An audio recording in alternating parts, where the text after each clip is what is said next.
Recorded. Back. We have RachelSchromen up next. Rachel is an estate planning and elder law attorney and owner of Schromen Law LLC.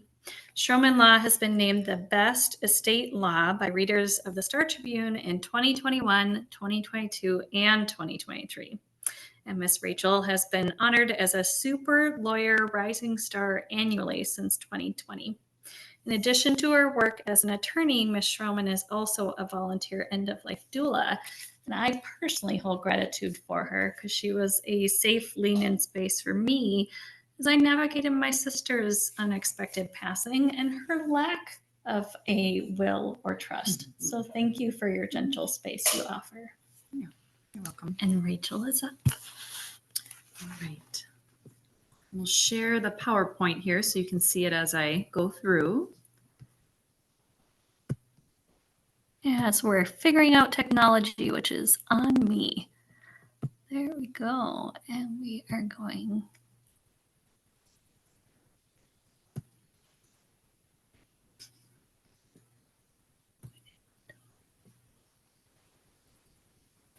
Hang on.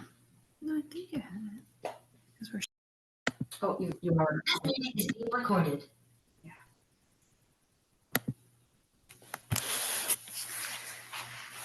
All right, wonderful. Well, very happy to be here today. Very happy. This is relaxed, casual, intimate. Normally, I would not be working today. Today would be my brother Steve's here. It would be our dad's 74th birthday. It's also the 4th anniversary of his passing. So he passed on his 70th birthday. And I've learned to take space for myself on this day. And when I was invited to do the seminar and learned what it aligned with, I thought, well, how fitting. And now I'm lucky enough to have Steve here, so he's joining us. And as a new Minnesota resident, you'll be learning about Minnesota estate and elder law. So great. Okay. So today we're talking about estate planning and medical assistance planning. The information is designed to be applicable to us personally, but also I'll be presenting it in a way that aligns with the fact a lot of us here serve in the end-of-life space. So we're going to talk about things that come up at end of life, different considerations, and kind of guiding families and individuals through that. And we're going to start very basic with talking about what an estate is in the first place. A really, frankly, unfortunate misconception is that estates only need estate planning if they're a certain size. In fact, the word estate sounds kind of big and fancy. When I hear the word estate, the visual that comes to mind for me is my favorite castle, Schönbrunn, I think it's in Germany or Austria. I don't remember what country I was in when I went there now because it was so long ago. But I picture this grand castle with sprawling lawns and, the house on the end of a second house on the end of the gardens. That's not what an estate is for purposes of Minnesota law. In Minnesota, an estate really just consists of the stuff you own. Bank accounts, real estate, stocks and bonds, vehicles, jewelry, retirement accounts. Pets are considered part of your estate. And then interest that you or your loved ones will have in assets. So life insurance, securities, dividends, all of that is considered part of your estate. And you'll note that there aren't any dollar amounts on where all of these are listed. And that's very, very intentional. I've worked with clients who have $2,000 in a bank account. I worked with a client that literally had $1 million in a bank account. Each of them cared about the money in the account. Each of them had worked hard for the money that they had in that account. And each of them wanted that money to pass to their family easily and without issue. What they needed to do looked a little different, but the importance in getting the advice wasn't any different. For real estate, equity in the home is an asset that needs to be planned for. It's not uncommon. I'll have clients come in who won't put that they own their home, but I always ask, if they put that they don't own their home on the financial inventory, I say, okay, so do you rent?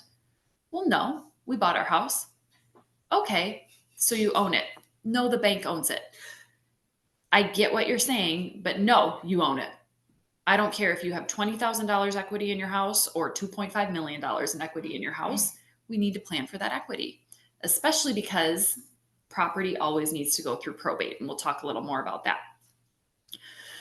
But when people have smaller estates, they don't think they need estate planning because they think it sounds fancy and it's just for fancy, complicated assets.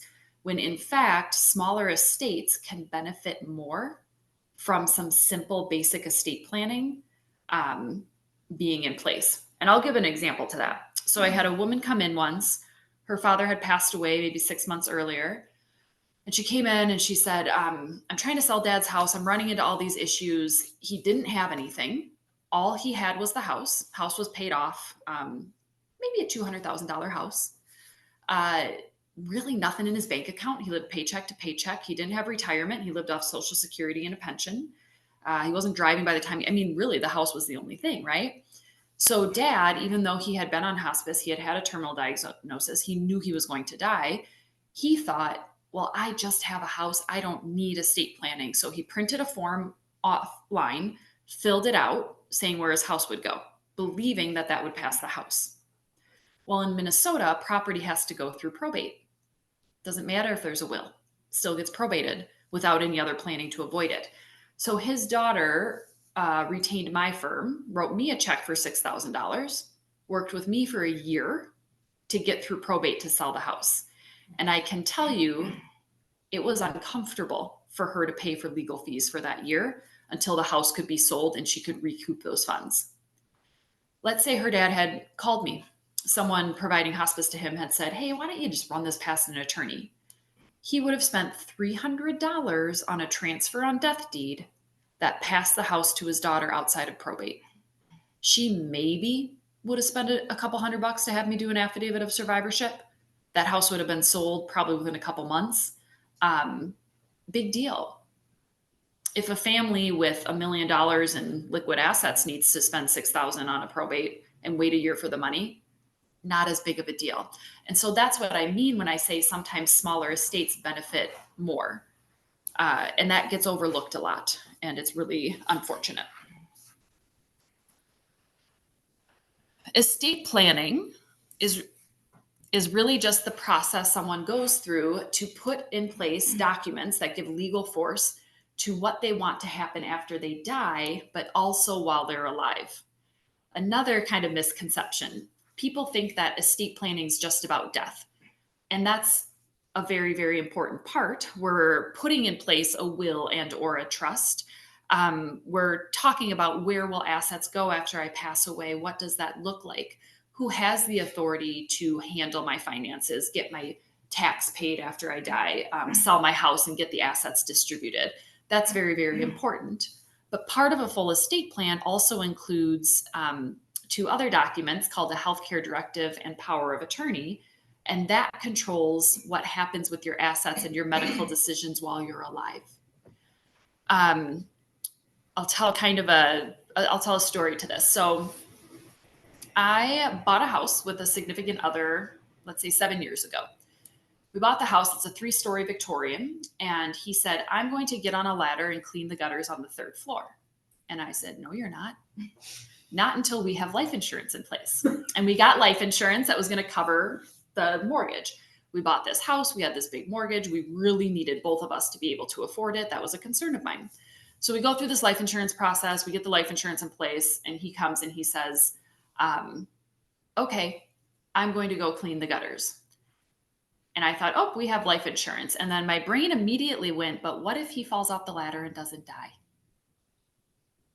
We always think about death as being the worst thing that can happen. And it's not that I'm not saying that it would be better if he didn't, whatever.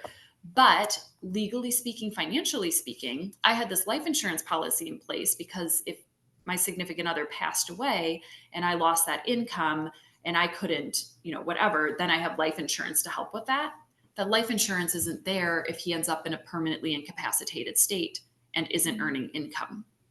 If I have a will and he passes away and I can be the administrator or the executor of his estate, wonderful. If he doesn't pass away, I can't do anything without other documents. And so this period where someone's incapacitated and they're still alive, but they haven't named who has legal authority to make decisions, that can be a real big mess and really, really traumatic for families. And I'll give examples of how that comes up and how that happens. So a full estate plan typically includes a will and or a trust, and that's high level. There can be other documents, and there are some other documents that go with that. And then a healthcare directive and power of attorney are just as, if not more important, to also have in place. Okay.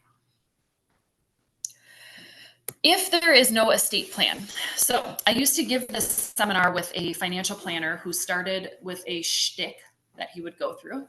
And he'd get up in front of the room and he'd say, does anyone in here have an estate plan? Raise your hand if you do. And a few people would raise their hand because they were coming to refresh their knowledge, or maybe the estate plan was 20 years old and they wanted some information about updating. And he'd look around, pretend to count the hands. And then he'd say, those of you that don't have your hand up, you're wrong. You do have an estate plan, and the state of Minnesota wrote it for you. And what they were referring to was what are called intestacy statutes. Intestacy means that someone died intestate, which means they died without a will. So the states, and every state has these, and every state's different. The state says, well, if they died and there's these assets and they didn't tell us what they want done with them, we'll cover it. If someone's married, the assets will go to their spouse. Most likely. If there's children from prior relationships, it muddies the water. If there isn't a spouse, assets will go to children. If there aren't children, it'll go to parents. If there aren't parents, it'll go to siblings, and it branches out from there. In my life right now, so about 3 months ago, I get an email from a company. Oh, your great uncle passed away and you stand to inherit his estate. And I'm like, delete, ignore. They start calling me. So finally I get irritated and I go, you know what? I'm going to call this place back because this is obviously a scam. And I'm going to tell them, hi, my name's RachelSchromen and I own a law firm and I'm a probate attorney. And boy, is this going to be their worst day ever. So I call them back and I have my attitude. I say, hi, I'm returning your call. It's RachelSchromen. Just so you know, I'm a probate attorney and I own a law firm. And what do you have to tell me? And the woman goes, oh, good. You'll understand this. So your grandpa Ken's brother passed away. He lived in Arizona. I didn't even know my grandpa Ken had a brother. He lived in Arizona. He passed away. Because your dad's deceased, you and your 2 siblings will inherit that share. 100% real. I got the inventory through the probate in the mail last week. My grandma's sister just passed away in Iowa. Guess who didn't have a will? Another one. So like this actually happens when people don't have wills. And so, you know, it's wonderful and it's a huge blessing. And I also can venture to imagine that these 2 individuals, had they done their estate planning, would not have named RachelSchromen, a person they had never met, in their plan. Mm. Maybe they had a close friend. Maybe there was a charity or an organization they cared about. I don't know. We'll never know. I had a client once who contacted me. She had just received a terminal diagnosis, giving her months. She contacted me, gave me the information for the estate planning she wanted. She wanted to name 3 charities to inherit her about $1 million estate. She died like 2 days later. It was completely unexpected. Had we known or expected that, those documents would have been done, but it was really, really, really fast. I had to hire a company. I ended up being hired to do her probate. We had to research and find 5th cousins because she had a very small family and everyone around her had died. Having that knowledge in my head, knowing that she wanted this money she had worked for, this legacy to go to these charities, but knowing because documents weren't signed, it was going to individuals she had never met and didn't know existed, was kind of tough. And that's what happens when there isn't an estate plan in place. So assets will pass by state statute. If there's minor children, a judge determines who will be the guardian. If you don't state who you want to be guardian of minor children, people will petition the court, and the judge decides based on who petitions and what information or evidence they give. In Minnesota, if an estate is over 3 million, whether it's an individual or a couple, you should start having conversations about estate tax considerations. That does include retirement and life insurance. Another common misbelief is life insurance doesn't count towards estate tax. It is believed so strongly that it doesn't count that I've had people emphasize against my advice so confidently that I go research it again. About once or twice a year, I double check this because it's such a common belief that it doesn't count. It absolutely counts. I've had to do this. So good to have a conversation. Federally, individuals are covered up to like 12.5 million, couples 24. I don't do a lot of federal estate tax planning. So I don't even talk about it in my seminars. Minnesota is much lower. So there is a fair number of people that this becomes a consideration pretty easily, especially young parents that have like $1 million life insurance policies. If you become incapacitated during your lifetime and you don't have a healthcare directive or power of attorney, you can find your family can find themselves needing to be appointed guardian or conservator to make medical or financial decisions. And I'll give some examples of how that can come up when I talk about those two documents.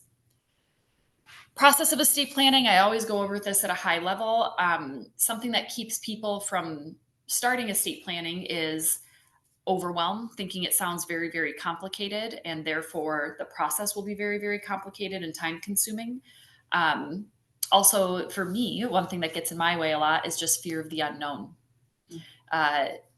If I'm going to a new restaurant, I'm more likely to get there if I know what parking is going to look like. It can be helpful to know what to expect, especially when going into something that may have anxiety around it for you.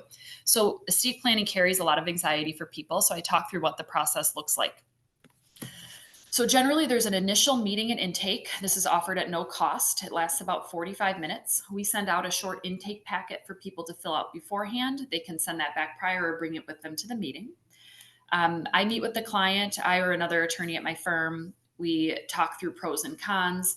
The goal of that meeting is to identify what approach and documents is most efficient and cost effective for people to meet their goals, needs, and concerns. Once hired, attorneys will draft the documents, follow up with you as needed, and then once everything's been reviewed, questions have been answered, documents are approved, we meet and we sign documents, and that only takes about 30 minutes. That's the fastest part of this, is getting everything signed. Average time start to finish is 4 to 6 weeks. That can vary. I've done full trust planning in less than 24 hours in emergency situations. I've had clients who have taken a year to think through things, and maybe someone passes while we're working on the documents and we need to pause. It can really vary. But on average, 4 to 6 weeks from the first meeting to sign.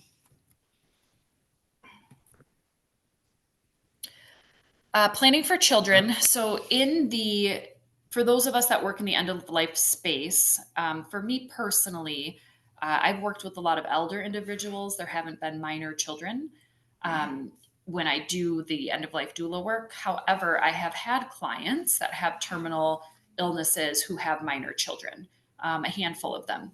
And you can bet in those situations, the absolute biggest concern is planning for children. So when I meet with clients who have minor children, I'm always wanting to know the ages of their children. If their children are 30 and 40, pretty good likelihood they are okay with assets going then to them directly, unless there's other factors. Maybe their child struggles with substance use disorder. Maybe they have mental health challenges.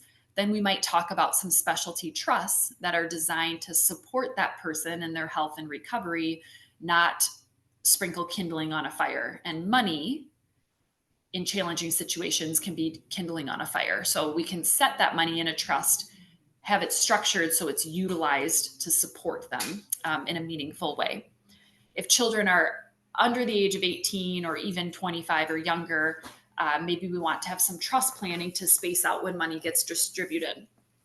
If a person passes away, they have minor children, no planning in place, what will happen is assets go through probate court. Through that process, what's called an UTMA account will be set up, Uniform Transfer to Minors Act account. The court will appoint a custodian over the account, and then the funds can be used for the child until the child turns 21, at which point they become entitled to the funds. Now, anytime something goes in front of a judge, it's subject to the judge approving it. So when I say the money can be used for the child, that's assuming the judge doesn't lock down the account until the child turns 21. Those funds can be frozen until the child turns 21. That's an option available. They can also, it can be a supervised account, meaning anytime anything's going to be done with the money for the kid, the judge has to sign off on it. So when that's left up to the judge's discretion, you do have the potential for it to become a very, an inaccessible asset to the child, or a costly kind of burdensome situation. At a bare minimum, if you have a will, you can state that you want it to be unsupervised. You can state that you want the account to be used for the child. You can nominate who you want the custodian to be. So even just having a very basic, comprehensive will goes miles for this planning.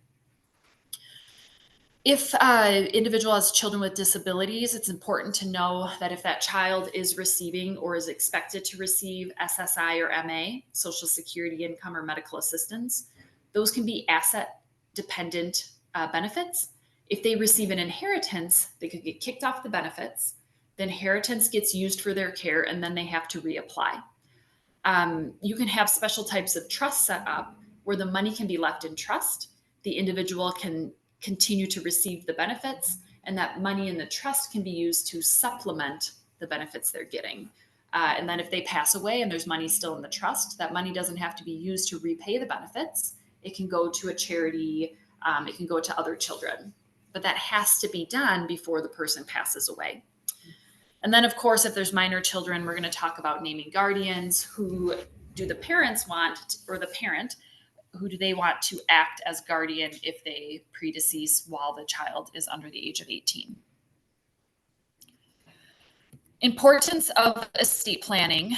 So it gives actual legal force to wishes. Minnesota does not recognize what we call holographic wills. That means like handwritten, self-done wills. There are a number of statutes or requirements that need to be met for a will to be deemed and recognized as valid in Minnesota. That's not to say if a person, quote unquote, does their own and meets all those standards, it's not enforceable. But writing down your wishes on a piece of paper and handing it to your child, not going to be recognized by a court. It's going to defer to the statutes. You can avoid probate, potential tax issues. That's a very, very big deal because it can alleviate a lot of financial burden and consequences if that would exist if the planning was not in place. And it's incredibly important to note that this planning needs to be done while the individual has legal capacity. So I get phone calls once in a while.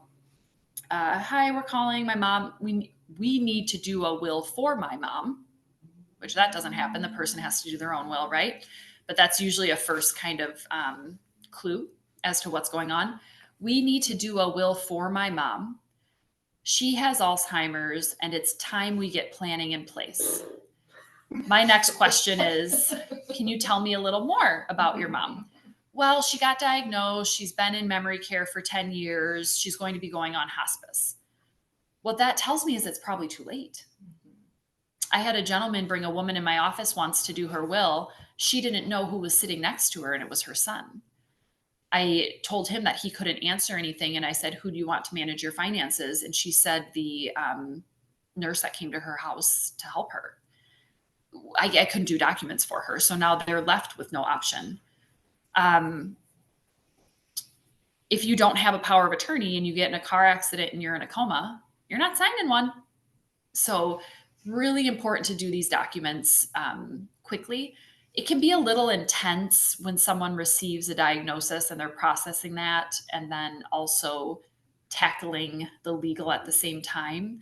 I know some hospice workers or social workers or, they can be, or even therapists can be a little hesitant to bring this up because maybe the person's plate already seems a little full, but it's important. And also getting some of this stuff done early on really just creates more space for the family to be present with each other. It removes anxiety. It removes things from the back of your mind from that space. I had a gentleman and his family contact me, and he had been in hospice care a while, and we were on a Zoom call for the first meeting. he had perfect capacity, could communicate what he wanted. We were really just updating some trust stuff so things would be easier when he passed. And I knew he had gone on to hospice care in the home. And I asked him, okay, has hospice talked to you about timing, or do you have an idea of how long what is that looking like? And he said, oh, no, there's no issue with time. And behind him, his daughter shook her head and held up 2 fingers. He had 2 weeks. And I said, oh, well, that's good. I'm glad to know, but actually I have a really busy schedule. I'm just going to do this really, really quickly and get it done. And so I knew, because of the daughter, that this was an urgent situation. So I drafted things really quickly. He died about 2 weeks later. A week of that included a lot of communication with the family about his final wishes, me coming into the home to sign things. It was wonderful it got done. And also, in the back of my mind, I'm thinking, I wish they would have had those full 2 weeks to just focus on Dad and not worry about, oh my gosh, if this doesn't get signed, we have this huge legal mess. And by the way, they did, if it wasn't going to get updated. It just kind of sucked, for lack of a better term, that we had to go through that. So doing it really at the beginning of a diagnosis just creates more space in those later stages to not have to have a lawyer come into your home. Yes. If someone has power of attorney for another person, I don't know why you would set up power of attorney and not do a will at the same time. Mm-hmm. But if I have power of attorney for someone who signed when they had capacity, because a POA execute a will or write up a will for that person? No. So the question was, what if someone has been named as the attorney, in fact, through a power of attorney, and then that person loses capacity? Can the person named to act under the power of attorney write a will for them? No. So person acting under power of attorney, they can manage finances. They can do a lot of things. They can't change beneficiary designations. They can't execute or put into force testamentary documents. Good segue, because we're going to talk about power of attorney next. I'm not going to go, I'll just say, I'm not going to go into wills versus trusts today in a lot of detail. What I will say is, another common misconception is that whether or not someone needs a trust depends on how much money they have. Whether or not someone needs a trust depends on their goals, their concerns, and their needs. So I could have someone come in and have $1 million and say, I just want everything to go to my daughter, and I only have one daughter, and all of the money's in retirement accounts, and there's a house. Beneficiary designations and a transfer on death deed might do the trick. We might not need a trust. Mm-hmm. Then I might have another person come in and say, well, I have $300,000, but I want it to be split among these 14 individuals and these 3 charities. A trust might actually be a really cost-effective way to carry out those wishes. It just kind of depends. And so when clients come in, we go through identifying goals and needs, what's the most efficient and cost-effective route. We lay out the options they ultimately choose. So it doesn't just come down to money. Now, if we have large estates, trust can allow us to do a lot of fancy things with tax planning and whatnot. So they certainly are useful in that way, but they're not just for, the rich people. And everyone deserves to have that advice and make that decision for themselves. So power of attorney and healthcare directive, these are documents that can be very important at end of life, also during our lives. Power of attorney is a document where a person appoints who is allowed to make financial decisions for them while they're alive. If someone is named in this role and the person dies, this is no longer active. They can't do anything anymore. It is not uncommon that someone has a power of attorney and a will, and the personal representative or executor of the estate and the attorney, in fact, are the same person.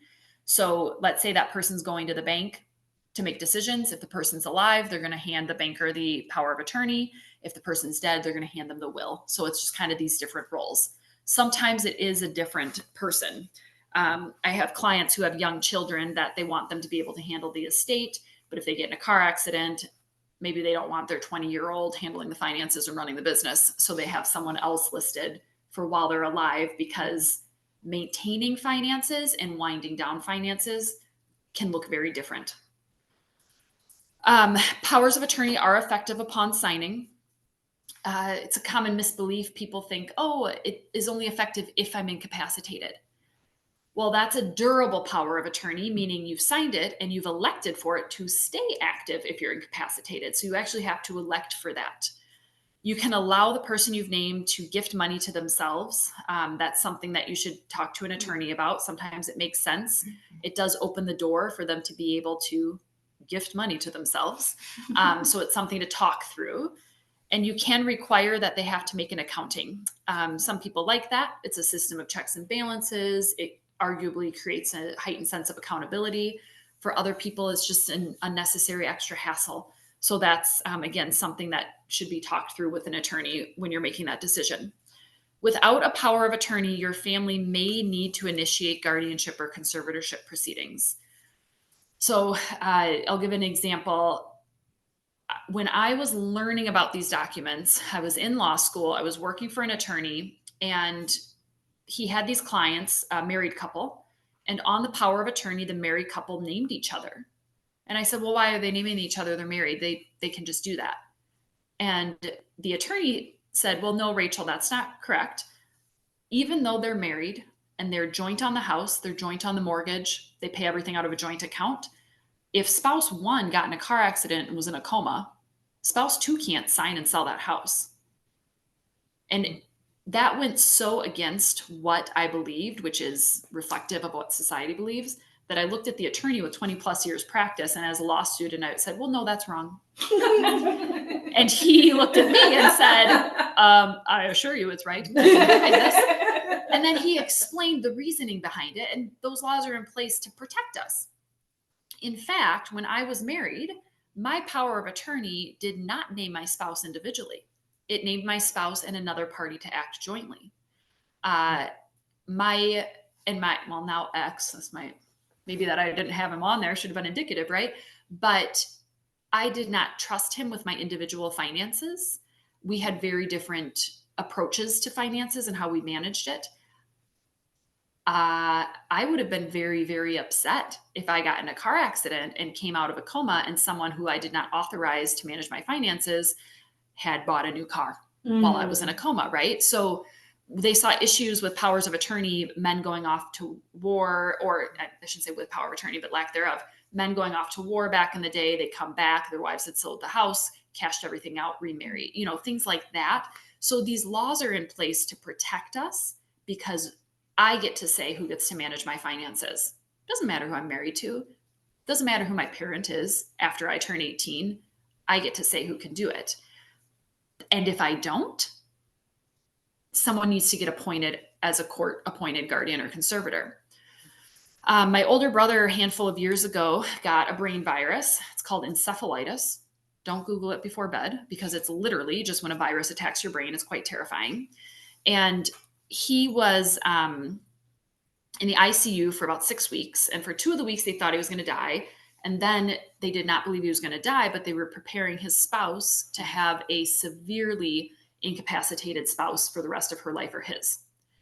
During this period, the house was in his name. The mortgage was in his name. They paid everything out of a joint account, but his check got deposited in his individual account and then he would move money. His wife called me and said, I'm running into all these issues. The mortgage lender won't even tell me how much needs to be paid on it or how to pay it. I can't transfer any of the money into the joint account, so I don't have enough money to pay it. His work won't talk to me about short-term or long-term disability benefits. Whatever is going to get paid is going to go in his individual account anyway. Everyone keeps telling me I need a power of attorney. How do I get one? And I got to be the person to tell her that she had to possibly hire an attorney to go into court.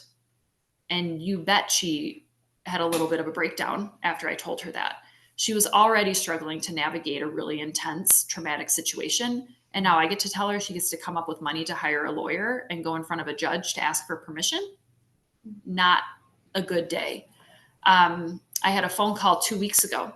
Woman called me, very similar situation. her husband had a failed suicide attempt. He is permanently incapacitated for the rest of his life. She has to figure out what that looks like. She has 2 minor children. I got to tell her she gets to hire an attorney to get guardianship. She's not at a place mentally to accept that yet. It just sucks. It's horrible. If this document had been in place prior to that, it would still be traumatic and awful. And there'd still be a little bit of flexibility around her managing her own finances and getting information around that.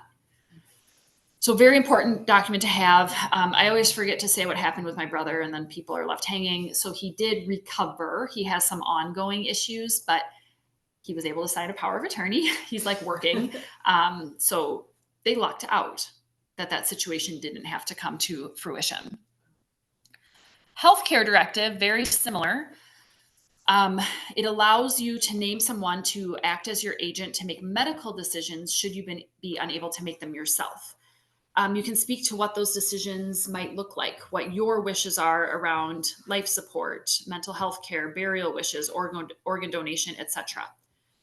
Without this in place, your family may need to initiate guardianship proceedings to make your decisions and or get information. So same hypothetical, brother in the hospital. I was in Iowa City, sitting in the hospital room, and let me back up. When he was put in an ambulance to be taken to Iowa City, they had an internal hospital form that the first responders filled out, naming his wife, and had him sign. He lost capacity on the way to the hospital. I'm sitting in the hospital room. His wife walks in with a doctor, and I hear the doctor say, "Man, I'm really glad they thought to have him sign that healthcare directive. I don't know that I would have been able to tell you all that." And even though I know this stuff legally, my jaw hit the floor. And I thought, oh, wait, this really happens? Like, I know it as a lawyer, right? I know the laws, I've read the case law, but you kind of almost don't believe it. And I say there's moments in my life where the information goes from my head to my heart, where like, you know it intellectually, but then you really know it. So what was happening during that time period is when they weren't sure if he was going to live or die, he had a virus attacking his brain. And at the same time, he was going through the DTs from alcohol withdrawal. And there were things in his file around that you bet the doctor would have been worried to share with her, because she did not know some of this stuff. Because he had signed that and there was a HIPAA waiver, the doctor could speak very, very freely, which was very important because it was tricky as heck to navigate, because there were 2 things threatening his life at the same time that they had to treat differently. And if they gave him I think it was something like if they gave him a steroid to treat the DTs, it fed the virus. I mean, it was pretty nuts. So these can be really, really important. We'll see if I can make it through this story today. So when my dad was passing, he passed over a period of days, and he did not die in a hospice setting. He died in a mental health care unit. His Alzheimer's exacerbated itself at the end with anxiety and panic. So he's in a mental health care unit, and they were looking for a memory care unit, but it was a smaller town. Dubuque's a smaller town. So the 2 that they found, one would take him, but he couldn't be on anti-psych meds, which wasn't an option with the panic. The place that would take him with the anti-psych meds said, well, he can come here, but we can't have him going into other people's rooms. And unfortunately, that was his favorite thing to do at that time. So he ends up in the psych unit for like 6 to 8 weeks. And then one Saturday he said, I'm pretty tired, I'm going to lay down. And then he went into the end of life transition. And it was over a weekend, and he didn't get moved to hospice. So we had doctors who were trained to and were acting in a way to save and prolong a life, supporting him at end of life. And part of the conversation that was happening was around pain management and pain medication to keep him more comfortable. And it was just this really kind of frustrating song and dance around, well, we just want him to be comfortable. Could you please increase the pain meds? Part of what was really challenging was his breathing was very deep, and they kept suctioning his lungs. And I will not even go into detail about what that was like to watch. And we know with pain medication, it can shallow the breathing and just help him relax into that end of life transition. I mean, at one point, the doctor told me that what I was suggesting was unethical And I remember pointing to my dad and saying, I wouldn't let my dog be in this state for more than 2 hours. You want to talk about ethics?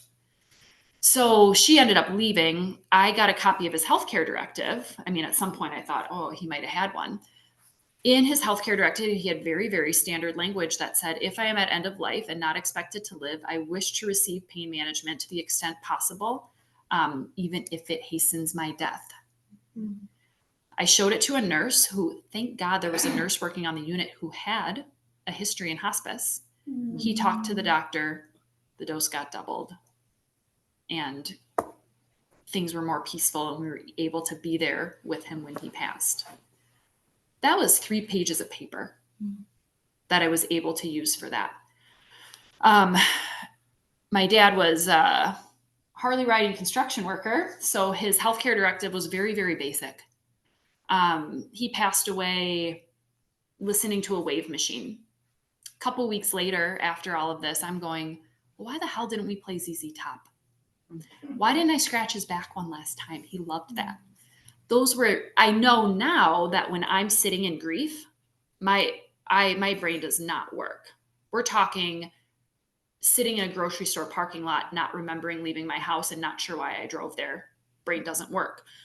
And so I went through this period of just having, why didn't I? Well, my mom's healthcare directive is very, very, very specific. You'd think I need help tying my shoes with how basic the instruction is, but it's because I asked her to do that. So if I'm ever with my mom at that time and my brain's completely blank, I can look at a list that says, I would like to hear the Everly Brothers. This is the type of touch that's comforting to me. This is important to me. I know these things. And so that means a lot to me, because grief is hard enough without then having to wade through my own guilt, shame, remorse, right? So these documents are so wildly important. And with people working in end of life, we have a lot of the same goals: attorneys, doulas, social workers, etc. It's to create space and support families and individuals at the end of life transition. And when we can take away the legal stress and the factors that can exacerbate trauma and stress and overwhelm, all we're doing is giving people more room and space to heal and grieve and be present and curious about end of life. And that's what drives the passion in this work. So I like to share that because I think sometimes, and it's not unwarranted. I was not taught in law school to talk about the law like this. We talk about the law as, you need to protect your money and you need to have a document because that's the law. It's more than that. And these conversations are appropriate in holistic end of life planning and experiences. These are important to remember for healthcare directives. A lot of us in this room probably see these the most in the work we do. If the person is permitting mental health care decisions to be made, the document must be notarized and witnessed. You can include additional wishes, and those instructions can be done as a separate attachment, which can be nice because it allows that person to make updates down the road without redoing the whole healthcare directive. It also gets the legal stuff in place without having to wait for the person to be ready to do that extra instruction. My healthcare directives always signed ages before I update the personal stuff because that's harder for me to do. Pulse and DNR are separate documents that should be done in addition to a healthcare directive where that's wanted or needed. Some people come in and they say, I want a DNR order in my healthcare directive. That's not how that works. That should be done with the doctor. And if someone is naming joint people, if you're working with someone that says, well, I want all my kids to work together, have a conversation about that. How is that going to be drafted in? Are they joint and have to agree? Are they joint, but any of them can act at any time? Or is it best to maybe keep it successive and instruct them to work together? So when you say joint, there's legal power that comes with that word. So it's important to just flesh that out. Oh, I did keep this in. I'm not going to go through the unauthorized practice of law.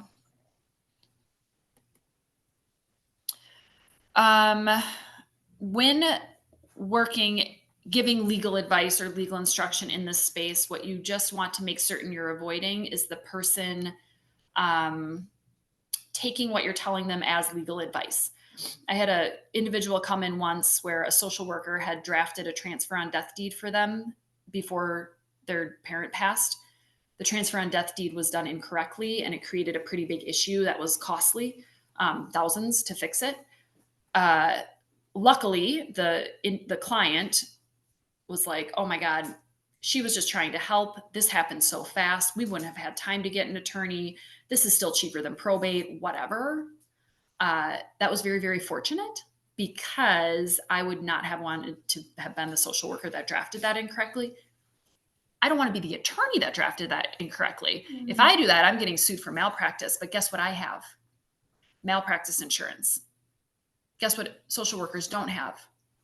Malpractice insurance. So it's just being very, very careful. And how to do that, reiterate you're not an attorney. If someone asks you a question and you go, well, I remember Rachel said that this needs to be notarized and witnessed, just say, well, it's my understanding this needs to be notarized and witnessed, but I'm not an attorney. You should consult with one.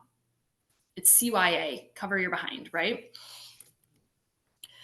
Medical assistance planning. The medical assistance planning that our firm does is planning for long-term care costs. This is another thing that comes up and is often a concern of individuals at end of life. Someone's going into memory care, someone's going on hospice. Well, we don't know if that's going to be years or months. With medical assistance planning, it's planning for protection and preservation of assets. A woman come in a month or two ago, and her mom is probably going to need a skilled nursing facility soon, and there's some retirement to pay for that, and they have a house. And she said, well, I just feel horrible that everything's going to go towards her care, but if that's what it needs to be, it needs to be. We went through the intake. At the end, I said, well, can I get your address? And her address was the same as her mom's. And I said, oh, how long have you lived with your mom? 8 years. Okay. Well, I moved in to take care of her. If I wasn't living there, she would have had to go into a nursing home a few years ago. I said, interesting. You think you could get a doctor to write a letter stating that? Oh, yeah, absolutely. The doctor says it all the time. Well, guess what's exempt from paying for her long-term care under those facts? The house. So there's these rules and things in place where assets can be protected, legacies that people have built and want to pass on can be protected if you find a loophole and the facts apply, right? She had no idea. I mean, she thinks I walk on water just because I told her that she had facts that aligned with a law that exists, right? That's the beauty of running things past an attorney. But if you also do some of this planning 5 years before the person applies for medical assistance for long-term care, there can also be some strategic things that can be done. So maybe you are preserving some wealth for the next generation, et cetera. So we identify those steps and strategies that will not impact medical assistance eligibility. And then we talk about and we help spouses with protection as well. So it's my very, very first medical assistance for long-term care client was a woman who contacted me. We had a meeting in her house the evening before her husband went into long-term care. Her husband had Alzheimer's, and she had been caring for him in the home and kind of covering how dire the situation was. His Alzheimer's got to the point where he could not swallow on his own anymore, and that's when he got moved into long-term care. That situation was not safe for either of them. It was not healthy for either of them. I felt horrible for her that she had been struggling to provide care. The reason she did that, every month he got about $5,000 between his pension and Social Security. She got $200 from Social Security. She believed that if he went into long-term care, she would have to sell the house and live off $200 a month. And that could not be further from the truth. Minnesota has laws that we refer to as spousal impoverishment laws. The community spouse, the spouse remaining in the community, is protected. She gets to stay in a home for her lifetime. She can have some of his monthly pension to bring her up to a minimum amount to live off of. She gets to keep a car. All the stuff in the house is hers. Assets up to like $130,000, might even be close to $140,000 now are protected. because she didn't have this legal knowledge, a really, really sad situation occurred. We did her planning, and part of it was, well, if you pass away and you leave everything to your husband, it will all get used on him. You could leave assets to your children. He'll still have to get his spousal share, but that's not 100%. She did die before him, and that does not happen often, I'll tell you that. We put this planning in place. She had a heart attack about a year later. Each of those kids got $30,000 they wouldn't have gotten without that planning. So it's these conversations, this planning. She maybe spent $2,000 on attorney's fees. So really important to at least encourage individuals to have some initial conversations. If someone calls me and says, do we need to hire you for medical assistance planning?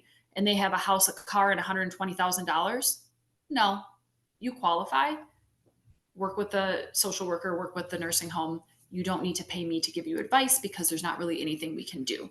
Attorneys should be, and oftentimes will be honest about that.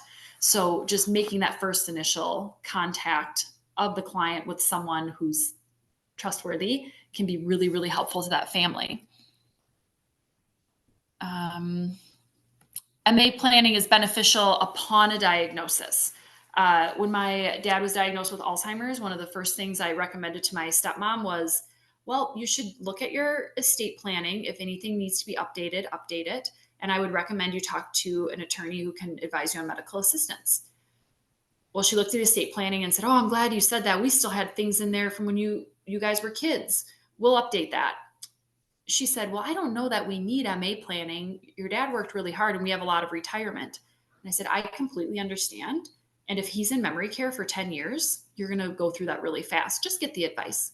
She got the advice that at least gave her peace of mind so she could navigate some of the other challenging pieces more without wondering and having fear in the back of her mind about finances.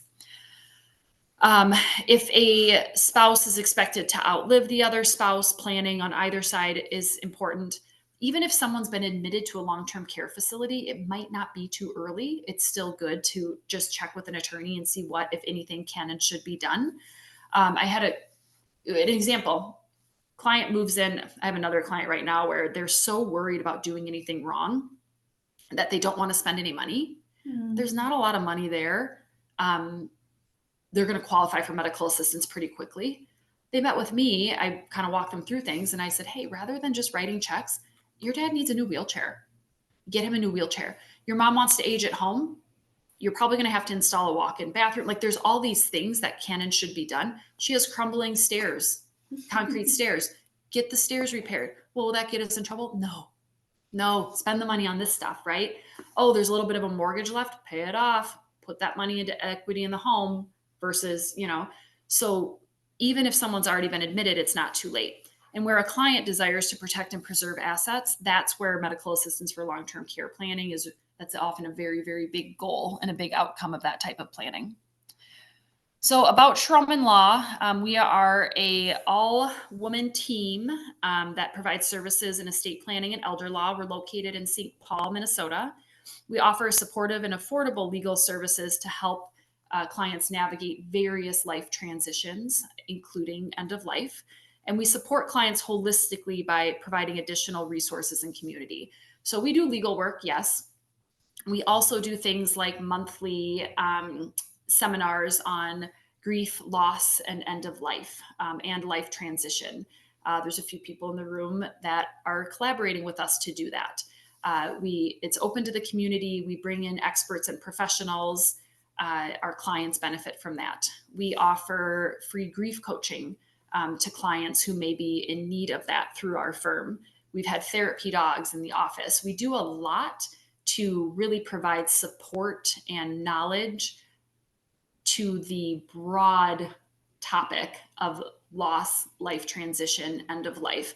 We're not just focused on the legal, and that's really important to us at Schromen Law.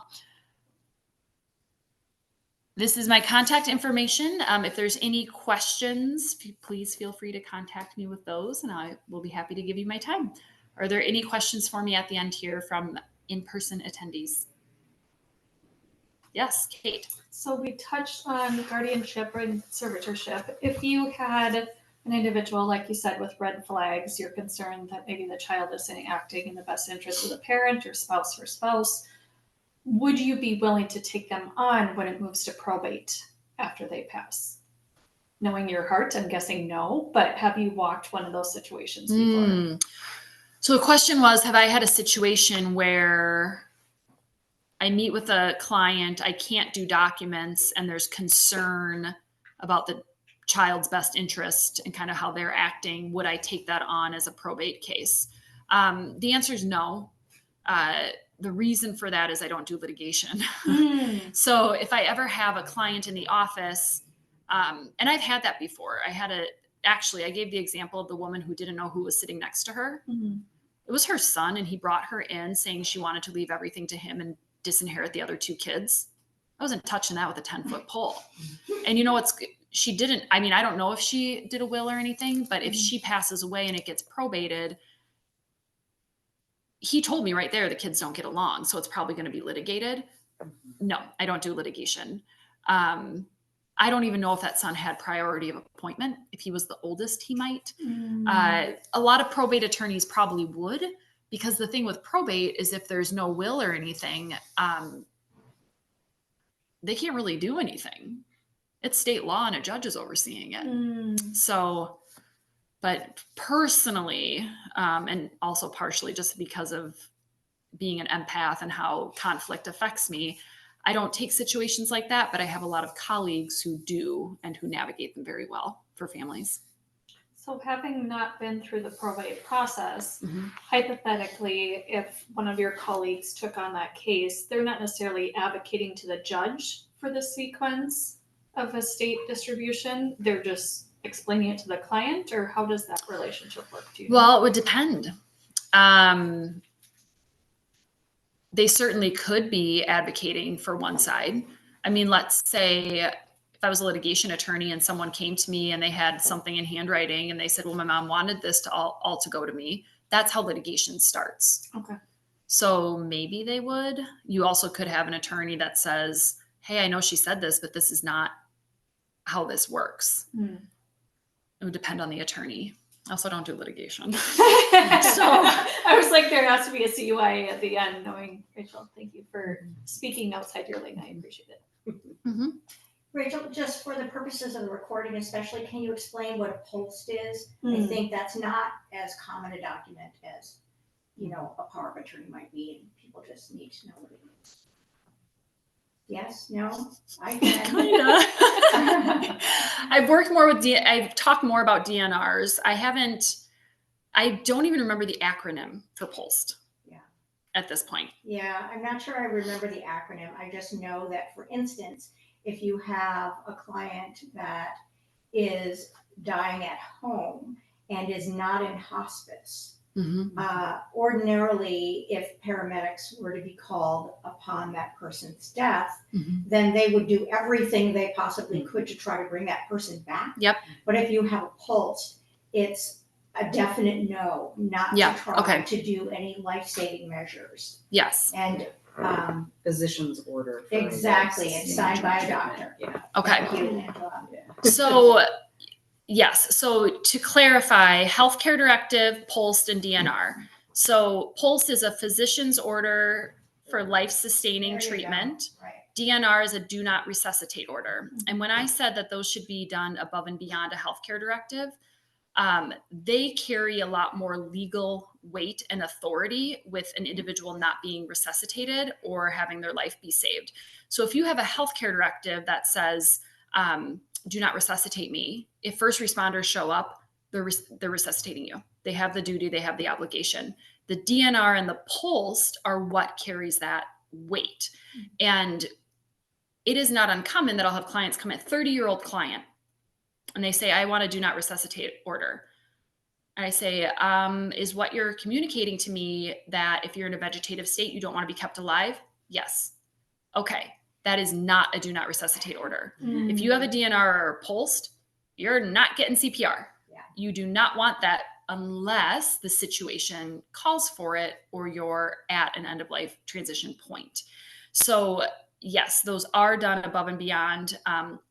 Attorneys don't draft them. those are done with a doctor. Right. They're very, very different. Thank you. Yep. All right. Any other questions? Okay. Thank you, Rachel. Thank you, Rachel. And we'll see you at the next presentation.